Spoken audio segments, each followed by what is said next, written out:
Hey guys, what's going on? It's me, Will Patterson. Today I'm going to be showing you all things negative space logos or negative logos. I don't mean sad logos, I mean logos with negative space inside to give a cool design, but also understanding how to get a negative space logo is quite difficult for new people who are coming into the design industry. So today I'm going to be showing you through Procreate, drawing in here and inside of Vectornator, how you can create an easy negative space logo and understand how you can do it yourself with your own logos. This video is brought to you by Vectornator. Completely free, go download it today. Okay, so the first thing, with negative logos, you'll see them in logos such as Target. You'll see them in the Toblerone logo. If you didn't know, there's a bear inside of the Toblerone there. And you'll also see them in many other designs, including FedEx with the arrow. There are so many times where interesting and creative negative space is in the design, and it sometimes is completely by accident, but obviously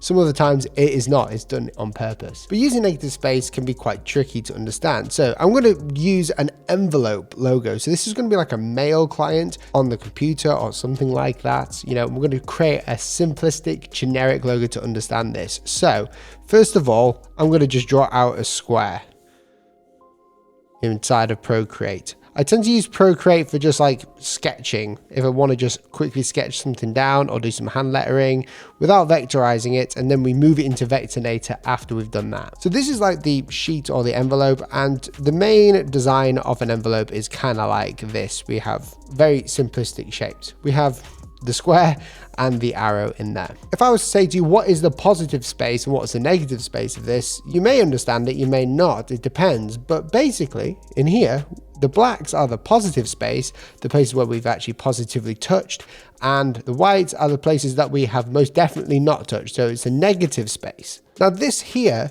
as an icon, if it was just this, is like a line art icon. It doesn't really work very well as a logo unless we go very thick with our lines like this and increase the positive space, because we need the balance. We need to be able to see it when it's large and small. And you can see there that this one with the positive space, the thicker line works better. But that sometimes doesn't work. Sometimes we want to have more positive space than negative space within the design. Maybe because we're going to be viewing it from a different angle or in a different scale. Now, in these times, we can use negative space as a positive space. Let me explain. I'm going to draw out the same envelope here, like so.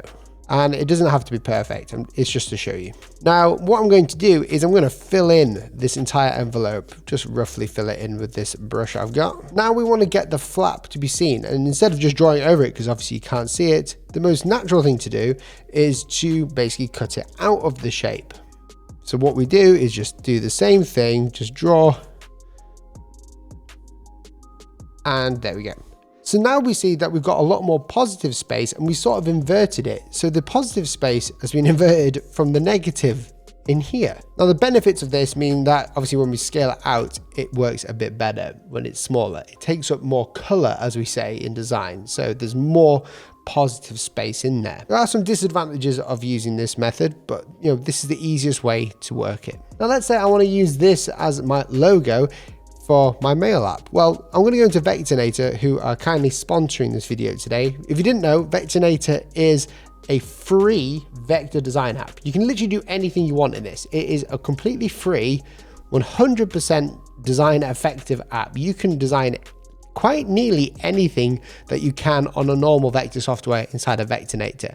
It's free on the iPhone, the iPad, and the Mac. So go download it and follow along with me. So all I've done here is I've taken my image, I've brought it in on a layer, I've changed the opacity and I've locked it. So now we can't touch it, but I'm going to get rid of it right now. So what I'm going to do is I'm going to go to my shape tools here, go to the rectangle. I'm going to bring the corner radius, which means it's going to round those corners up to 20. I'm just going to bring out a rectangle. It doesn't have to be perfect, because the great thing about Vectornator and vector software is you can just change it like this. How would I go around getting the negative space in there? Well, inside of Vectornator, it's actually a lot easier than it would be when drawing. I'm going to grab my pen tool, and over here in the style, I'm going to change my fill to the stroke. So we're going to switch it around. So I'm going to press this button next to the fill, and that will automatically turn off the stroke and turn on the fill. I want to change the color of the stroke to white, the same color as the background, because we're going to mimic negative space. I do this all the time with my logos. It's a lot less destructive because you're not actually taking anything away from the shape when ideating. So all I'm going to do now is a couple of simple lines. I'm just going to draw from here to here to here, and that's it. Obviously this line looks a bit weird right now, so we'll go ahead and grab the node tool. It allows you to move certain nodes very quickly, like so,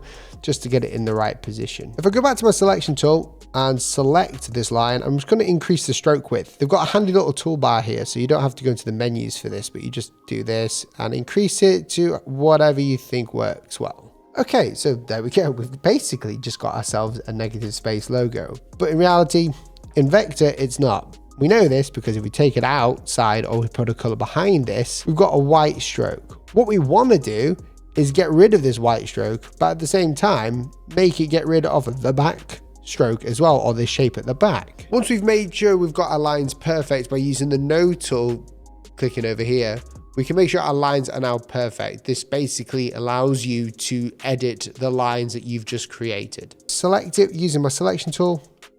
I'm going to go up to the path function up here, and there's a little button down here called outline. What this generally means is that when we have a stroke, it's like a mimicked effect shape. It's not actually a square. It is just one vector line with data hanging onto it, making it look thick. We know this because we can change the stroke width like so, but in normal shapes, you cannot do that. What we need to do to make it so we can delete the actual envelope behind it is outline it. So if you watch the lines very carefully, if I press outline, you'll see that it's changed a bit and you can see the actual outline of that stroke shape. This means now it is no longer editable for a stroke. If I add the stroke here, it just adds another stroke to the outside of it. If I bring in my node tool and highlight the shape, you can see there's more anchor points there. Now, obviously, we don't want this shape at all. We in fact created this shape just so we can look at it and make sure it would look good in the negative space. To finish this, all we need to do is highlight both the shapes, so the black and the white shape, and we're going to go up to path again, and in the middle there we've got something called minus front. This is called the Boolean options. What this allows us to do is delete the first shape, and when we delete that first shape, it will minus the shape behind it as well. Now this will only work if the shape that you're trying to delete from the shape behind it is on top. Now if you select the shape that you're trying to delete, we can use this button here and keep dragging it, and this is the layer options here. This basically changes the order of the layer. We want to make sure that's on top, not on the bottom, otherwise the reverse will happen. Sounds complicated, but it really becomes simple after a few uses. All we do, select this, press the minus front, and you'll see something weird's happen. Don't freak out, it's all good. It's because it's turned white. All we need to do is go back to the style options, go ahead, go down to black, or any color that we see fit. And there you go, you've got yourself a negative space logo. It may not look like it, but it has been cut. Now, obviously, I've just shown you a very basic negative shape part here, but there are many ways to add more depth into a negative space design, starting with a gradient. We can go to our colors here with the fill. If you press the color, you'll see these things at the top. If you select them, we get solid color, linear gradient, which basically means in a straight line, or one that's called radial, which is a circular one. We're going to go for a linear gradient, and in here I'm going to choose a different color. Let's choose a blue, and in here we're going to choose a similar blue, or maybe even a purple. We can even change where the gradient sits, and we can really go to town on this if we want to. We even got a graphical way of showing this as well. Again, that is just a really simple method, and obviously this is not the most groundbreaking, creative negative logo design in the world. They can take some time to actually do, and you can see them in other videos on my channel. But the main aspect of the negative shape is that you can see it works. We've got it working right here. It looks good. It can be scaled in and out, up and down, anything you like. You can even change the aspect ratio, which you might not want to do, but just hold down the finger. It works well when it's big, works well when it's small. Now, I just want to thank Vectornator for sponsoring this video. I do all of this Vector inside of Vectornator. I've got other videos where I talk about Vectornator all the time and show you tips and tricks. It's completely free, so there's no point in not getting started. Even if you just have an iPhone, get it. I've got it on my iPhone, and just have fun with it. There's so much you can do. If you did enjoy this video, please press that red subscribe button down below. You only have to do it once, and that's it. I'll never bother you again, unless I have to tell everyone else to subscribe. And I'll catch you in the next video. Let me know your thoughts down below and share with me some of your tips that you have. See you in the next video. Goodbye.